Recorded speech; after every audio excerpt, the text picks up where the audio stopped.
هاي حلب تحت صاد الله الجابري. اليوم الخميس،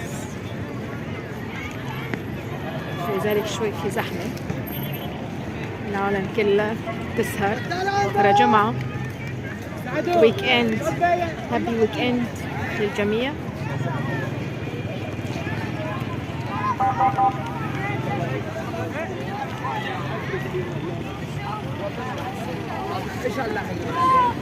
وسط البلد.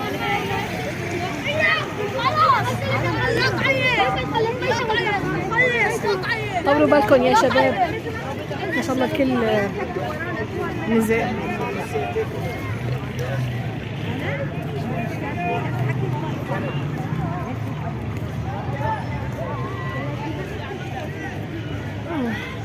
معظم اهالي حلب بيجوا لهون، بيقعدوا بيسهروا للصبح على درة وبوشار وبوظة وبزر وكولا. بس نأمل أن شوي يعتنوا بنظافتهم. للأسف الساحة بتكون نظيفة، بتصير كلها وسخ للأسف يعني. لسه لا نمتلك ثقافة الحفاظ على نظافة المكان للأسف. ساحة حلوة ونظيفة وجميلة، وهي أكبر ساحة في حلب.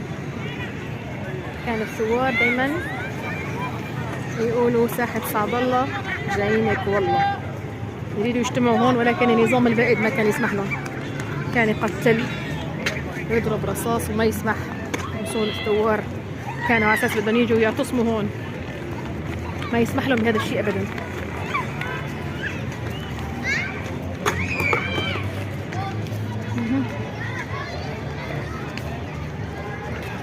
هذا اليوم الأخير في حلب، غالبا بكرة أو بعد بكرة بالكثير رح أسافر إن شاء الله تعالى إلى دمشق. خلينا نتودع من حلب.